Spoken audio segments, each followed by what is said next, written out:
एक एक चीज़ का आप उत्तर दे दो, फिर भी ये उसी बात पे वो भौंकते रहेंगे, क्योंकि इनका काम है कि गाड़ी जा रही है और टायर पे जो है दूसरे गली के कुत्ते के मूत्र का गंध है और उस पे जो भौंकते होंकते। तो आप इसमें इमेजिन कीजिए कि रवीश कुमार, अजीत अंजुम, राहुल गांधी और पूरा गैंग जो है एक कार जा रहे हैं और उस पे ये पीछे कि टायर पे एक गंध आ गया और लगातार दौड़ते जा रहे हैं और उसमें फिर अडानी मोदी, अडानी मोदी, अडानी मोदी। देखो मतलब उसे पता नहीं है कि यार वो कार अगर रुक गई तो उसके बाद उस कार का वो करेगा क्या, उसको नहीं पता। इनको है कि नहीं, हमें जो है हमारे बाप दौड़ रहे थे, हमारे दादा दौड़ रहे थे, हम भी दौड़ेंगे। जो ये सेंसेशनलिज्म है कि सनसनीखेज हेडलाइन बना दो, ये पूरा जो गिरोह है वो लगातार एक के बाद एक देर मतलब वही है, कील रख के फिर हैमर आप मारते रहो कि हम जो है इसको शट डाउन कर देंगे पूरी तरह से। वही ये पूरा का पूरा मतलब इसमें जॉर्ज सोरोस ने तो घोषित रूप से पैसे लगाए हुए हैं। उसका एक फंडेड संस्था है OCCRP करके, उसमें एक आर्टिकल छपा है। आर्टिकल में भी वही कि जो भारतीय सरकार मिस कर गई वो हम आपको बताने जा रहे हैं और इसकी जांच ऐसे होनी चाहिए, उसकी जांच वैसे होनी चाहिए। चाइना और राहुल गांधी का एंगल हम सब जानते हैं, चाहे डोकलाम के समय हो या 2008 का बीजिंग ओलंपिक हो, MOU साइन कराना हो, इन सब को लेकर के communist party of China, Congress party, Rahul Gandhi, Sonia Gandhi, इनका क्या घालमेल है वो भी हम सब जानते हैं। तो ये पहले भी ये पूरी तरह से फेल हो चुका है और जब मीडिया में इन्होंने पूरा फैलाया और प्राइम टाइम डिबेट चली, वहाँ पे कुछ नहीं हुआ।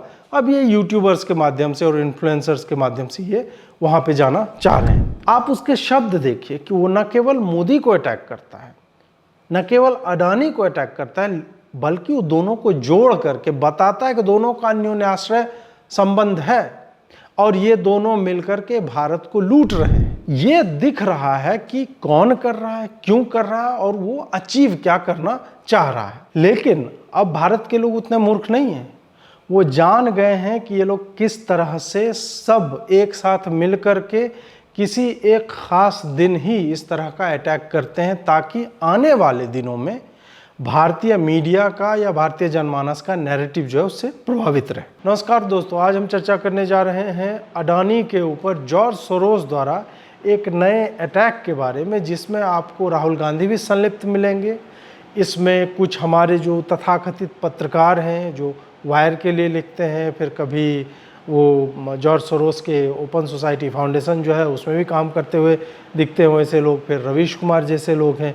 और एक नया इन्होंने तरीका अपनाया है कि ये यूट्यूब के जो वामपंथी इन्फ्लुएंसर्स हैं उनको भी एक तरह से अब फंड कर रहे हैं या जो भी चल रहा है पीठ पीछे वो भगवान ही जाने, उसका सहारा लेकर के ये लगातार एक OCCRP करके है उसकी रिपोर्ट ये लेकर के आया है और उसमें अडानी को लगातार टारगेट किया जा रहा है कि सरकार जो नहीं खोज पाई और ये मोदी के करीबी हैं उसके कारण से ये सब हो रहा है ये सारा। इससे पहले का थोड़ा सा बैकग्राउंड देना चाहूँगा। आपको याद होगा कि रवीश कुमार जो है इंडन नदी के तट पर पहुँच गए थे और करीब करीब अभी तक 22 या 23 रिपोर्ट वो बना चुके हैं अपने यूट्यूब चैनल पे, जिसमें उन्होंने लगातार स्पेकुलेशंस के बेसिस पे कि इसने ये कहा, फलाने ने ये कहा, और जो रवीश का है कि जांच तो होनी चाहिए। जैसे मतलब वो जांच करने वाली समिति जो है, इनके घर में वो कोई गमला उमला में पानी देने वाला आता है और अरे बुला पानी दे दो, इस टाइप से कि उनको और कोई काम नहीं है, रवीश जी ने कहा है तो जांच तो होनी चाहिए, इस तरह से। अभी जो हुआ है, एक और समाचार आया है कि शॉर्ट सेलिंग एक चीज़ होती है। अब वो क्या होता है थोड़ा सा मैं आपको एक्सप्लेन कर दूं कि आप किसी स्टॉक के ब्रोकर से, दलाल से, मान लीजिए कि 100 रुपये के 100 शेयर जो है वो बोरो करते हैं, उससे लेते हैं और फिर क्या करते हैं कि आपको पता होता है कि कुछ कंपनी अगले आने वाले 2-3 दिनों में या 5 दिनों में या छोटे मतलब कम समय में जो गिरने वाली है, बहुत तगड़ी फॉल होने वाली है। तो आप क्या करते हैं, वो जो 100 रुपये के 100 शेयर लिए थे जो 10,000 रुपये के हो जाएंगे, वो आपने उससे बोरो किए, उसको एक बोरोइंग फीस देते हैं, कुछ पैसा दे दिया और उसके बाद आपने ज्यों ही स्टॉक फॉल होता है तो जब गिरेगा तो आप 100 शेयर जो है मार्केट प्राइस पे जो गिर चुका है, मान लीजिए 50 पे चला गया, 5,000 में आपने खरीद लिया, अब वो शेयर जो है वापस आप ब्रोकर को दे देंगे उसका एक फ़ी के साथ। तो आपने जो ये 10,000 रुपया आपने बोरो करके जो कमाए थे हाई वैल्यू पे, यहाँ 5,000 में लेकर के और 5,000 रुपया बैलेंस आपका और कुछ जो बोरोइंग फी होती है, तो इसको शॉर्ट सेलिंग बोला जाता है। इसका मतलब होता है कि आप किसी भी कंपनी को लेकर के यह बेट करते हैं कि आने वाले दिनों में गिरेगी और फिर मैं बाज़ार से उनको खरीद करके वापस ब्रोकर को दे दूंगा। तो ये अब ईडी की एक रिपोर्ट आई, उसमें 12 कंपनियों के नाम है, जिसमें से 3 कंपनियां भारतीय हैं, उसमें से भी एक कंपनी वैसी है जिसके बारे में सेबी ने कहा कि इसके प्रोमोटर जो है वो संदिग्ध गतिविधियों में लिप्त हैं, वो इन्वेस्टर्स को मिसलीड कर रहे थे और बाकी कुछ कुछ जो है ये 3-5 करने में संलिप्त थे। अब ऐसे लोग, जब 24 जनवरी को हिंडनबर्ग की रिपोर्ट आती है, अडानी को जो टारगेट किया गया, उसके बाद हम और आप जानते हैं कि हज़ारों करोड़ वैल्यू जो है वो गायब हो जाता है रातों रात। मतलब एक दिन में 29,000 करोड़ रुपया रिटेल इन्वेस्टर्स के गायब हो जाते हैं। और वैसे ही एक दिन में कोई एक कंपनी 40,000 करोड़ रुपया बना लेती है। आप सोचिए इसके बारे में। और उसके बाद में फिर लंबा चलता रहता है, रिकवर करता है। इस पे क्या है कि 3 इंडियन कंपनी और बाकी जो है 9, वो भी टैक्स हेवंस में, कोई कैमन आइलैंड्स, तो हांगकांग और ऐसे करके कुछ कुछ जगहों पे है। इन सब में जब जांच किया गया तो पाया गया कि इसमें से कुछ कंपनी तो मतलब पहली बार शॉर्ट सेलिंग की पोजीशन ले रही थी। ऐसा नहीं कि शॉर्ट सेलिंग करना कोई अपराध है, नहीं, अपराध नहीं है, बहुत सारे लोग करते हैं। लेकिन यहाँ पर संदिग्ध इसलिए है कि इनको पता था कि कुछ ऐसा होने वाला है। और ऐसा क्यों होगा, हिंडनबर्ग की रिपोर्ट आएगी और उसके कारण जो है इन्वेस्टर्स का कॉन्फिडेंस गिरता है और उसके बाद लोग जो है उसके शेयर, तो वो शेयर में फॉल आना आरंभ होता है, वो जो हमने आपने सबने देखा है। अब याद होगा आपको कि किस तरह से राहुल गांधी और रवीश कुमार ने, और इन दोनों का नाम मैं इसलिए ले रहा हूँ क्योंकि ये 2 गिरोह के अध्यक्ष एक तरह से हैं, स्वघोषित या अघोषित, जो आपको कहना है। राहुल गांधी कांग्रेस प्लस जो पॉलिटिकल सिस्टम है उसके लीडर हैं, और रवीश कुमार जो है वो आप जर्नलिस्टों का या इन्फ्लुएंसर का, ऐसे लोगों के लीडर हैं। ये लोग जो है दोनों मिल करके एक जो है संसद की कार्यवाही जो है वो नहीं चलने दे रहे थे, और रवीश जैसे लोग जो है लगातार हमारे ही देश के लोगों का पैसा, अडानी में किसका पैसा लगा हुआ है, विदेशियों का कितना पैसा लगा हुआ होगा, भारतीय लोगों का अधिक पैसा है। तो ये लोग जो रोते हैं ना कि नहीं LIC का बेच दिया, SBI का, दोनों का तो आपको पता ही है कि कितने कितने 100% का मुनाफा इन लोगों ने पिछले वर्ष में और उस पर्टिकुलर क्वार्टर में जिसमें ये अडानी के शेयर्स गिरे हैं तो उसमें पाया है। तो वो सारा आप लोग जाकर के पता कर लीजिए। तो इनको कोई मतलब नहीं है कि SBI में गरीबों का पैसा है, LIC में गरीबों का पैसा, तो अडानी में कौन सा अमीरों का पैसा लगा हुआ है। तो इन लोगों ने, दोनों ने मिलकर के कि गरीब और मोदी जी के दोस्त, ये सब करके पूरा माहौल जो है बनाया था, जो आपको अच्छे से याद होगा। उसके बाद हमने देखा कि 24 तारीख को एंडरसन की रिपोर्ट आती है और उसका धड़ाम से गिरता है। और जब तक स्टॉक मार्केट में क्या होता है कि रूमर्स पे या अफवाहों पे बहुत जल्दी लोग रिएक्ट करते हैं और उसी का लाभ जो है शॉर्ट सेलर्स उठाते हैं। इस पर्टिकुलर कंपनी के भी बारे में, हिंडनबर्ग जो है उसके भी बारे में अमेरिका में भी कई मामले चल रहे हैं जो इस तरह का इन्होंने लगातार शॉर्ट सेलिंग के माध्यम से कई कंपनियों को टारगेट किया है। वहाँ भी केस जो है इन पे चल रहा है। भारत में भी यही हुआ, बहुत सारे लोगों ने, मैंने आप लोगों को नाम बताया और बाकी भी आप जो है कुछ मैं यहाँ पे हैंडल्स लगा दे रहा हूँ जिस पे आप जा कर के देख पाएंगे कि उन्होंने डिटेल में जो है लिखा है। हॉकाई का आप जाके देख सकते हैं, विजय गजेरा का देख सकते हैं, मुगलिकर करके हैं उनका जा कर के देख सकते हैं, या अपने बाकी कुछ फैक्ट चेकर्स हैं उन लोगों का जा कर के देख सकते हैं। तो आपको इसमें विस्तृत जानकारी मिलेगी। उसके बाद फिर से अडानी के स्टॉक की रिकवरी आरंभ होती है और वो जो है जिस पोजीशन पे जनवरी में थे उधर वो बढ़ते हुए दिख रहे हैं। तब क्या होता है, तब एक नई रिपोर्ट आती है जिस रिपोर्ट के बारे में पहले ही लोगों ने कह दिया था कि इस तरह का रिपोर्ट आने वाला है। अब वही टेक्निक वही है, स्पेकुलेट करो कि आप बोलो कि ऐसा हो सकता है। सरकार ने जो जांच बिछाया उसमें जो है कुछ चल नहीं रहा है, वो तो सरकार की एजेंसी है और सरकार तो अडानी के जेब में रहता है। इस तरह से कर करके इन्होंने किसी तरह से फिर से बरगलाने की मतलब चेष्टा जो है की है। इनका वही चलता है, स्पेकुलेट करो, उसका इंटरप्ट करो और उसके बाद लगातार फेक नैरेटिव को पुश करते रहो ताकि कोई भी कंपनी, और ख़ास करके इंडियन वेल्थ क्रिएटर्स जो हैं, जो एक्चुअल में भी इंडियन इकोनॉमी को बूस्ट करते हुए दिखते हैं, जिसमें अडानी है, अंबानी है, आपको वेदांता है, जो बड़े बड़े नाम हैं, उनको ये एक के बाद एक जो है टारगेट करते हुए आपको दिखेंगे।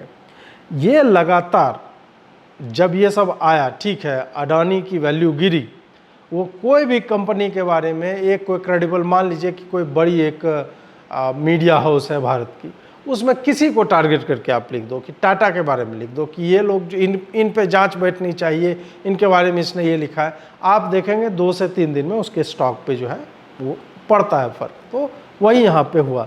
तो इन लोगों ने जो फैलाया वो, हालांकि बाकी आम जनता ने they didn't bite, they didn't fall into that trap. तो ये पहले भी ये पूरी तरह से फेल हो चुका है। और जब मीडिया में इन्होंने पूरा फैलाया और प्राइम टाइम डिबेट चली, वहाँ पे कुछ नहीं हुआ।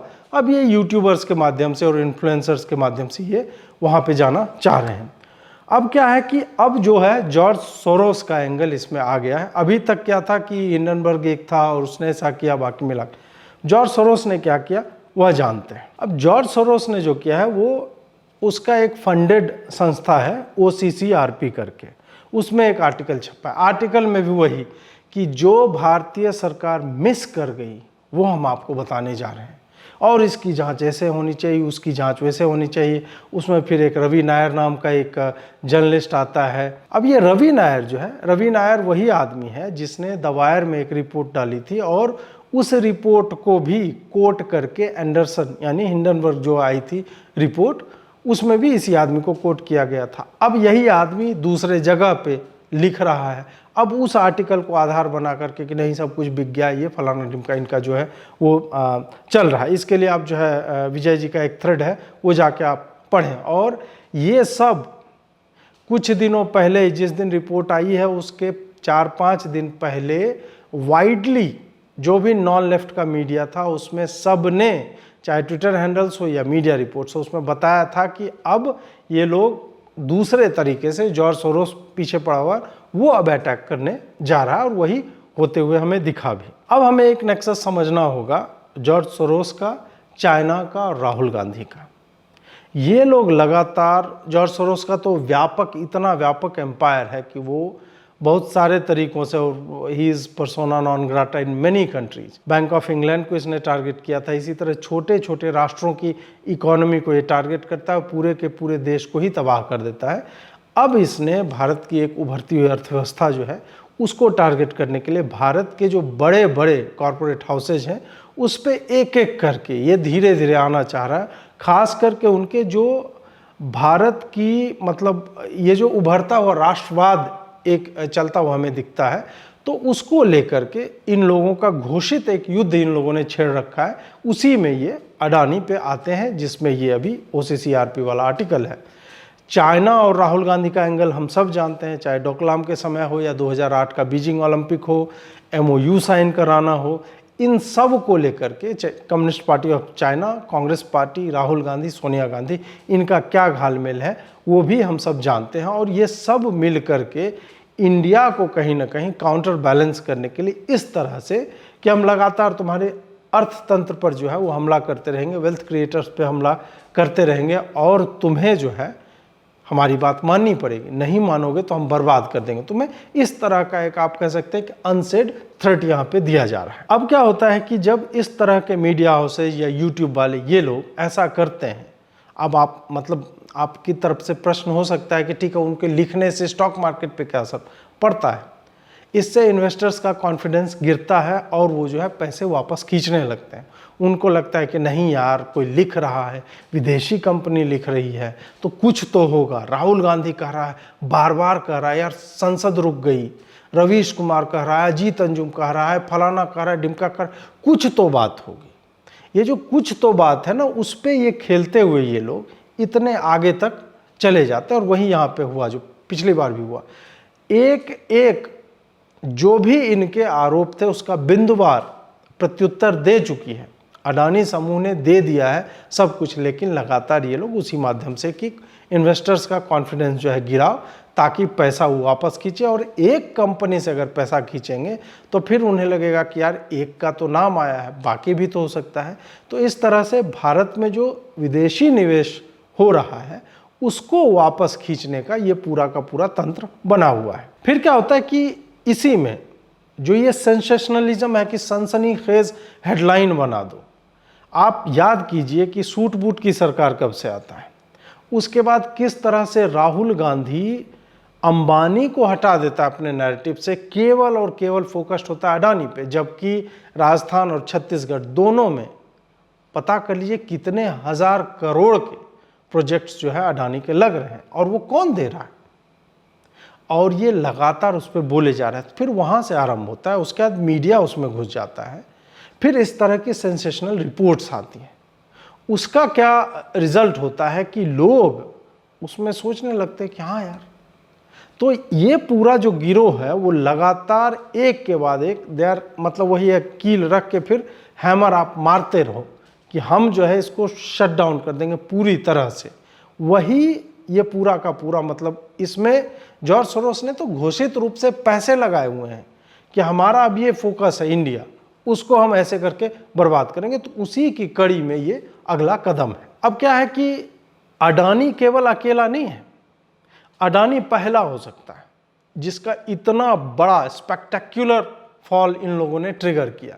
तो ये वही डोमिनो इफेक्ट डालना चाहते हैं कि एक चिप गिरेगा और धर के बाकी लोग भी एक के बाद एक हम टारगेट करना आरंभ करेंगे।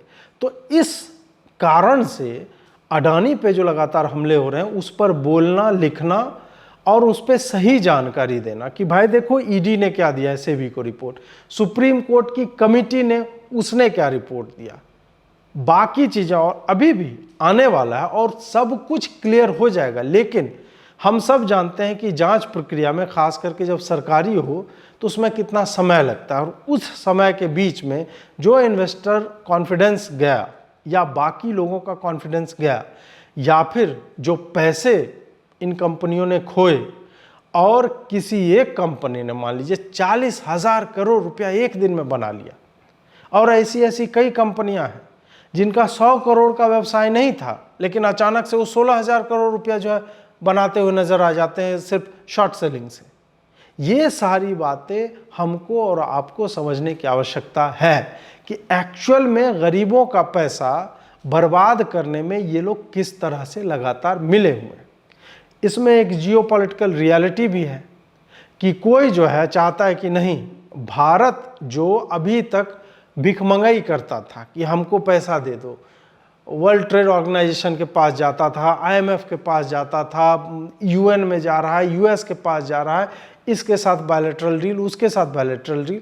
अचानक से नरेंद्र मोदी आते हैं और कहते हैं कि नहीं, हम इतने बड़े राष्ट्र हैं, हमारी एक आर्थिक व्यवस्था है और हम तुमसे पैसे क्यों मांगे और हम तुम्हारे टर्म्स पे क्यों मांगे। तो नरेंद्र मोदी को ये कॉन्फिडेंस कहाँ से आता है, खास करके इकोनॉमिक माइट, वो तो इसी से आएगा ना, अडानी, अंबानी, टाटा, बिरला, डालमिया, जिंदल और बाकी मतलब हजारों ऐसे बड़े बड़े, वेदांता हो गया आपको, फिर बाकी जो भी हैं, इन्हीं लोगों से तो आएगा। तो ये है कि उनको अटैक किया जाए। तो भारत के अर्थतंत्र पे अटैक करके ये जो जियोपॉलिटिकल सिचुएशंस हैं उनको काउंटर करने के लिए या एक तरह टिल्ट करने के लिए कि नहीं, हम पहले जैसे तुम्हें चलाया करते थे उसी तरह से चलो, हम यहाँ पे तुम्हारे गले में पट्टे डाल करके चलाएंगे और तुम्हें चलना होगा।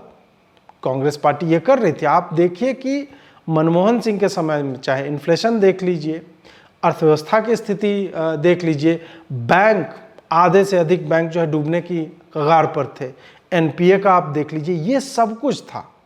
और भारत के बिजनेसेस बाहर में जाकर के वहाँ पे पैसे लगाते हुए दिख रहे थे। तो ये सब हमें देखा हुआ है कि किस तरह से जब फॉरेन हैंड होता है या आप उससे इन्फ्लुएंस्ड होंगे तो फिर किस तरह से आपकी डिसीजन मेकिंग, जो इस राष्ट्र की डिसीजन मेकिंग है, वो प्रभावित होती हुई दिखती है। अब राहुल गांधी का स्टेटमेंट देखिए कि कितना मतलब वो जितना मूर्ख दिखता है, अब ठीक है मूर्ख है भी, तो भी उसको जो फीड किया जाता है कम से कम ही इज़ डिलीवरिंग ऑन दैट। उसको बोला गया, वो अगले दिन जो है मतलब बीच में वो इंडिया वाला अलायंस गठबंधन का चल रहा था और वो आके प्रेस कॉन्फ्रेंस लेके बैठ जाता है। आप उसके शब्द देखिए कि वो न केवल मोदी को अटैक करता है, न केवल अडानी को अटैक करता है, बल्कि वो दोनों को जोड़ करके बताता है कि दोनों का अन्योन्याश्रय संबंध है और ये दोनों मिलकर के भारत को लूट रहे हैं। ये पूरी इनकी स्ट्रैटेजी है। राहुल गांधी का एक एक शब्द और जिस तरह से वो केवल बोलता नहीं है, एक पार्लियामेंट सेशन जो है आप याद कीजिए, बजट सत्र से पहले 24 जनवरी को आता है, 28 से हमारा बजट सत्र होता है, उसके बाद ग्रीष्मकालीन सत्र, उसके बाद आपका मानसून सत्र।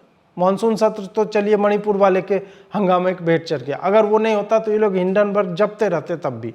और अब स्पेशल सेशन आ रहा है 18 से, तो ये नई नौटंकी जो है हमें जो है दिखती है। तो ये दिख रहा है कि कौन कर रहा है, क्यों कर रहा है और वो अचीव क्या करना चाह रहा है। लेकिन अब भारत के लोग उतने मूर्ख नहीं हैं, वो जान गए हैं कि ये लोग किस तरह से सब एक साथ मिलकर के किसी एक खास दिन ही इस तरह का अटैक करते हैं ताकि आने वाले दिनों में भारतीय मीडिया का या भारतीय जनमानस का नैरेटिव जो है उससे प्रभावित रहे। ये अडानी पे नहीं रुकने वाला है, और भी लोग टारगेट पे हैं।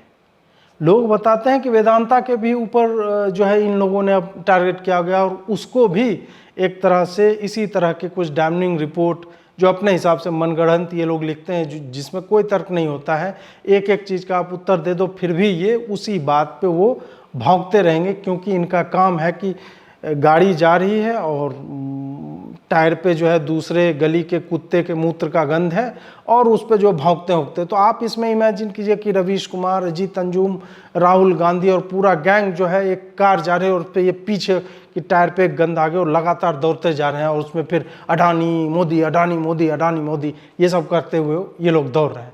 इनको पता नहीं है, वो जोकर वाला डायलॉग है ना कि कुत्ते को मतलब उसे पता नहीं है कि यार वो कार अगर रुक गई तो उसके बाद उस कार का वो करेगा क्या, उसको नहीं पता है। इनको है कि नहीं, हमें जो है हमारे बाप दौड़ रहे थे, हमारे दादा दौड़ रहे थे, हम भी दौड़ेंगे टायर के पीछे। तो ये वही करते हुए यहाँ पे दिख रहे हैं। ये लगातार अब चलता रहेगा। राहुल लगातार, ये भी रिपोर्ट आएगी, इसके बाद भी आप सोच लीजिए कि और भी रिपोर्ट आएगी। ये तब तक नहीं रुकेगा जब तक कि ये लोग थक जाए, क्योंकि ये लोग 2019 से ही आप देख लीजिए थकते नहीं हैं। ये राफेल से लेकर के पेगासस और उसके बाद जितने तरह तरह के आपने हमने और सब बीच बीच में देखें कि हर पार्लियामेंट सेशन को इंटरप्ट करने के लिए इन्होंने क्या क्या नहीं किया है। तो ये रुकने वाले नहीं हैं।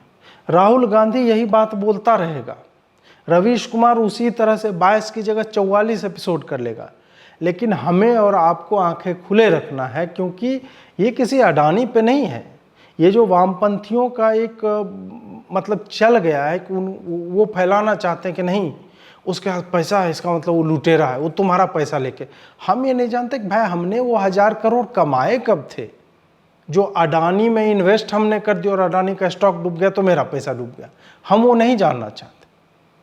लेकिन आप जान लीजिए कि हमारा और आपका इंडिया नाम के, भारत नाम के राष्ट्र में, उसमें हमारा कंट्रीब्यूशन है। और उस राष्ट्र के अर्थतंत्र पे अगर कोई आक्रमण कर रहा है तो हमें और आपको बोलते रहना चाहिए। नमस्कार।